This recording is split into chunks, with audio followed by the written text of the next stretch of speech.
Bonjour, vous allez découvrir un montage vidéo qui va vous plonger au cœur des 2 années de projet sur les solidarités intergénérationnelles en Hainaut-Picardie.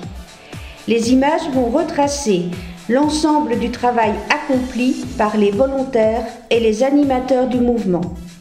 Petits et grands projets, le travail engagé a permis d'être un chaînon pour la mise en place de futures actions dans nos locales.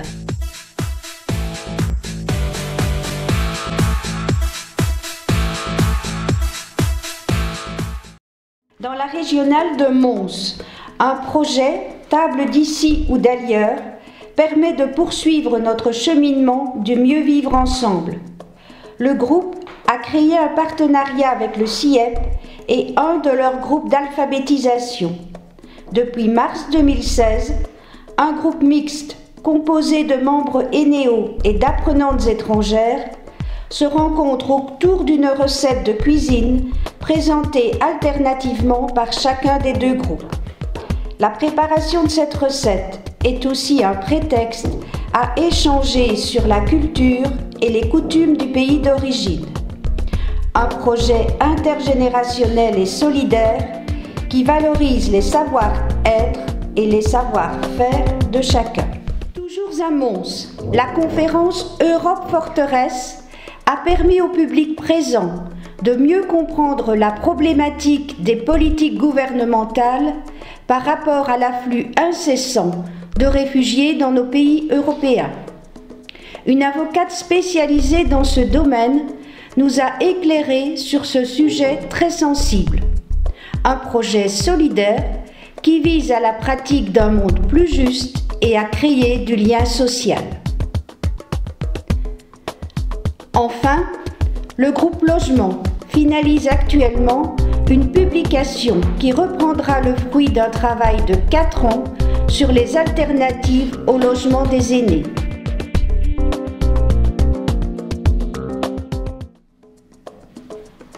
Dans la régionale de Moucron, à l'image des conseils consultatifs pour aînés, la ville a mis sur pied un conseil consultatif des adolescents. Hénéo prend une part importante dans leur activité. Cela permet des échanges entre générations riches pour chacun des participants. Dans la régionale de Tournai, a démarré un projet sur la transmission du savoir au travail par solidarité intergénérationnelle. Des professionnels en retraite du secteur de l'aide à la personne ont pu échanger avec les jeunes travailleurs leurs trucs et astuces. Mais mieux que des mots, voici la présentation du projet. Eh bien voilà, aujourd'hui nous sommes là toutes les 3 pour vous présenter notre recette passe-plat et astuces gourmandes afin de pouvoir réaliser notre projet intergénérationnel. Pour cela, il a fallu 2 aides familiales et une infirmière retraitée. Moi-même étant retraitée aussi et Cathy travaillant encore sur le terrain. Et nous avons partagé tout ce projet avec des aides familiales de l'ASD. Et voilà, maintenant nous sommes là pour vous le présenter et nous en sommes vraiment ravis, toutes les 3. Eh bien, pour les ingrédients, nous avons des volontaires Hénéo, des volontaires logistiques, 2 cadres ASD, une représentante à Hénéo. Et nous avons 116 aides familiales femmes et un aide familiale homme. Et bien voilà, nous sommes prêts. Nous mettons les ingrédients dans la casserole. Et nous mélangeons le tout. Ça commence à bien bouillonner. Oui, et c'est proche de notre vécu. Notre projet se réalise enfin. Il y a du partage. Et des échanges intergénérationnels. Et nous obtenons un livre de recettes, plats et astuces gourmandes. Eh bien, nous vous souhaitons un bon appétit et nous espérons vous revoir la semaine prochaine pour une autre recette. La conférence « Une famille, combien d'acteurs ?» a permis de brosser l'évolution de la notion de famille durant ces 100 dernières années. Comprendre la famille est crucial pour appréhender les changements de notre société. Les solidarités intrafamiliales restent au cœur du débat. Voyez par vous-même. Je suis chargée de projet. Je travaille au secrétariat fédéral.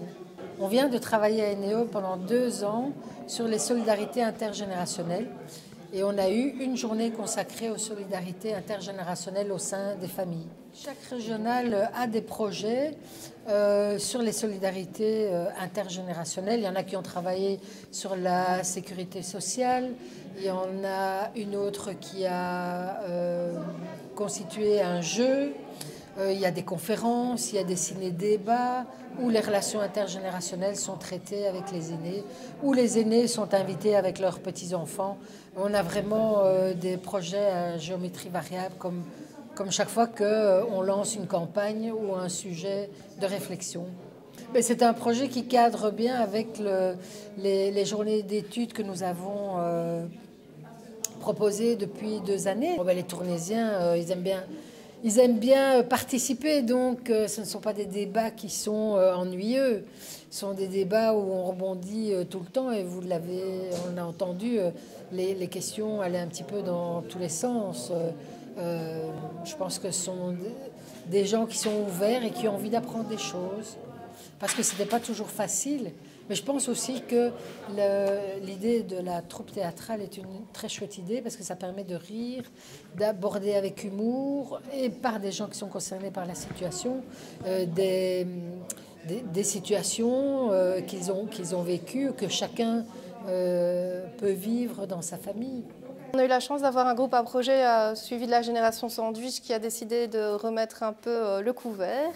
Donc on a eu comme partenaire ici pour l'activité de ce soir le planning familial hockey, mais également la Ligue des familles, ce qui nous donne aussi une dimension supplémentaire dans notre organisation et nos débats, parce que justement on va plus vers un dialogue intergénérationnel qui a vraiment tout son sens dans cette année de projet.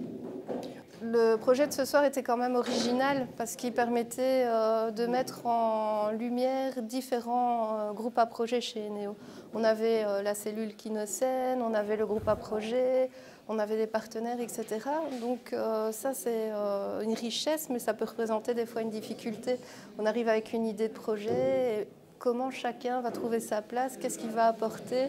Voilà. Donc ça peut être vraiment une difficulté ressentie au départ et ça devient très vite une richesse.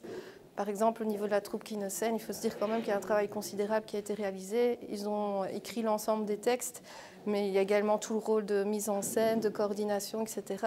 Et voilà, donc chaque personne ici autour de la table a pu amener un peu ses talents, et ce qui fait vraiment, je pense, une soirée réussie.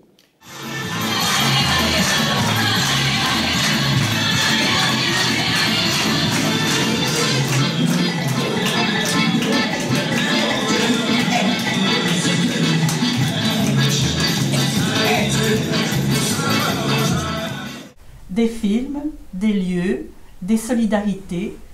Près de 400 personnes de Hainaut Picardie se sont réunies pour vivre le festival du film Autrement solidaire, organisé par Eneo. Comme la plupart des entrées étaient gratuites, le groupe porteur du projet a proposé aux participants d'apporter une denrée non périssable. Ces denrées ont été distribuées aux associations locales partenaires. Vraiment, la solidarité a bien fonctionné. Eneo est inscrit également dans un projet de solidarité Nord-Sud avec le Sud Kivu, et cela depuis quelques années maintenant. En octobre 2015, un groupe de 12 seniors s'est rendu sur place pour mieux comprendre la situation et surtout faire en sorte que les partenariats engagés perdurent dans le temps. Nos voyageurs ont rencontré les Wawe. Il s'agit d'une association congolaise qui a pour but l'amélioration des conditions de vie et la revalorisation de la place des aînés au sein de la famille et de la société en général. Un voyage éprouvant émotionnellement. Par la construction, conceptualisation et réalisation d'un calendrier sur le thème des solidarités, le groupe porteur a souhaité conscientiser les détenteurs du calendrier aux solidarités données ou reçues et ainsi encourager à relever les gestes solidaires chaque mois.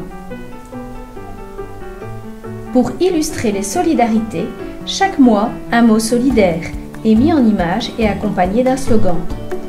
Nous voulions, par ces mots, ces images, montrer la perception et encourager la vie des aînés sur ce que sont pour eux les solidarités et le partage. Notre fil conducteur, chaque geste solidaire compte. La solidarité est ici, là-bas, ailleurs, partout. La solidarité est dans sa famille, chez son voisin, dans son association, dans la vie de son quartier, mais aussi dans notre société. Parfois tellement présente, elle devient une habitude et est oubliée. Et pourtant. Quel que soit cet engagement, local, de proximité ou militant, l'acte solidaire est important. Il contribue à créer une société plus juste. Allez Claudine, dépêche-toi à préparer tes bagages.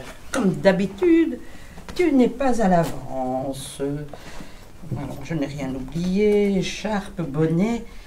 C'est la première fois que je pars à Blankenberg avec le séjour partagé. J'espère que ça se passera bien. Surtout que Jacques doit venir me chercher. Ça commence bien cette tirette. Voilà. Ah, je n'ai plus qu'à préparer mon sac avec mes CD pour l'atelier danse, avec mes classeurs et mes routines pour la vie active.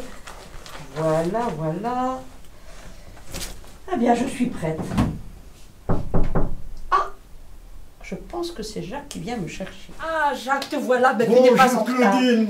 Bonjour, Jacques. Ça va? Très bien, très bien. bien. Ça va bien? Oui, je suis prête.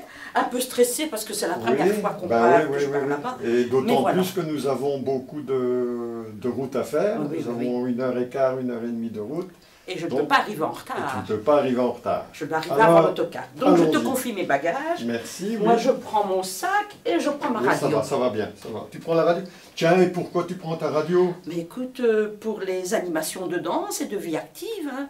Et n'oublie pas qu'on prépare le réveillon aussi, donc il faut savoir danser un peu. Hein. Oui. Allez, on y va. On y va? Allez. Le chien, qui est-ce qui s'en occupe de ton chien? Ah, le chien, t'en fais pas, les voisins sont là, Vincent est là, donc il n'y a pas de problème, il n'y a pas de souci. Tout est fermé, on peut y aller en toute tranquillité. Ça va bien, alors, allons-y. Un séjour route partagée, pourquoi? Pour qui? Un pari fou. Proposer un séjour pendant les fêtes de fin d'année, à destination des personnes qui se sentent seules pendant cette période, mais aussi à celles qui ont envie de vivre autrement ces moments festifs. Avec le service Vacances et Néo et un groupe de volontaires, un séjour solidaire a été mis en place. Le principe est simple, offrir une dimension solidaire au séjour en amenant des volontaires à donner du temps. Des moments partagés par le biais d'animations en journée et en soirée. Pari réussi, car une quinzaine d'animations en temps partagé, 4 soirées animées et des cafés-rencontres chaque jour. Toutes ces activités ont rencontré un franc succès. Le projet autour du film Demain est arrivé à point nommé pour enrichir l'ensemble des projets menés par les volontaires et animateurs Eneo. C'est la cerise sur le gâteau. Nous avons choisi ce film car il est dans la philosophie des projets solidaires Eneo Picardie. Chaque petit geste solidaire compte. Une philosophie positive. La journée a réuni plus de 100 participants et suscité une cascade de réactions, d'échanges, d'interpellations et pourquoi pas de nouvelles pistes pour demain. Bonjour à tous. Donc, vous m'entendez bien? Ça va? Et on a lancé ce mouvement il y a 3-4 ans. D'abord virtuellement, beaucoup sur les réseaux sociaux. Ça a commencé comme ça, en créant un groupe voilà, virtuellement qui s'appelait Potager Collectif Tournée. Donc il y a 3-4 ans, on s'est dit, ah ben, pourquoi pas? Donc, je m'appelle Guy Delobel, je travaille au service Infor Santé, qui est le service de promotion de la santé de la Mutualité chrétienne. Alors, quand Manuela nous a demandé d'apporter notre collaboration à ce projet, qui était à la fois de visionner le film de demain, mais également d'organiser un débat, tout de suite, on a marqué notre accord. Nous travaillons principalement au niveau de différents thèmes. D'abord l'estime de soi pour les jeunes, mais également des thèmes tels que l'alimentation, bouger, le bien-être. Nous avons également aujourd'hui montré qu'il était possible de manger sain et bio. Quelque chose qui m'a frappé tout à l'heure dans le film de demain, c'est au niveau de l'alimentation. C'est vrai que nous devons tous faire un effort personnel sur la façon dont nous mangeons. Actuellement, on constate que nous mangeons beaucoup trop de viande. Je pense qu'il est possible de manger actuellement en limitant notre consommation de viande. Il est inutile de manger 2 fois par jour de la viande. Nous essayons, par notre service de promotion de la santé, d'avoir une action auprès de l'ensemble de la population, et en particulier par rapport à nos relais, qui sont les enseignants, les éducateurs, les travailleurs sociaux. Tony Roupin, je suis cofondateur du mouvement Potager Collectif Incredible Edible Tournée. Donc un mouvement qui a vu le jour en Angleterre en 2012, et sur Tournée, c'est depuis 2013 qu'on est actif. On est entre 30 et 80 personnes à essayer de se réapproprier l'espace public et créer des potagers dans le sol ou dans des bacs pour refaire vivre la ville et atteindre l'autosuffisance alimentaire. Donc on s'ouvre aux jardiniers, aux bricoleurs, mais aussi aux artistes. Moi, rien ne me fait plus plaisir que quand on a installé des bacs et qu'une semaine après, je vois quelqu'un y passer les mettre en peinture, tout simplement, avec des enfants ou juste des artistes. Et le deuxième projet, moi, qui me tiendrait aussi à cœur, c'est des vergers participatifs. Donc on fait déjà des potagers, des bacs, mais ici on trouve les terrains, voilà, avoir plein de pommiers, plein de poiriers et d'autres choses encore, pour pouvoir produire en grande quantité, l'offrir aussi aux associations qui en ont besoin, aux gens précaires. Ce serait vraiment important. Baptiste Otekit, je suis le directeur du parc naturel du Pays des Collines, également agronome. Et donc voilà, on est une structure financée par la région wallonne, les communes et la province pour mener donc, des projets de territoire dans l'optique du développement durable. Alors le parc naturel du Pays des Collines a été créé en 1997. Donc l'année prochaine, nous aurons nos 20 ans d'existence. Alors c'est vrai que quand on parle de parc naturel, on imagine toujours la réserve naturelle ou un milieu où on ne peut pas faire ceci, on ne peut pas faire cela, où il n'y a pas d'industrie. En fait, un parc naturel, c'est une zone de vie, c'est un territoire de vie où des projets se mènent pour améliorer constamment la qualité de vie. Des projets en collaboration avec les citoyens, avec les communes, également avec les associations. Il y a vraiment beaucoup d'initiatives en cours.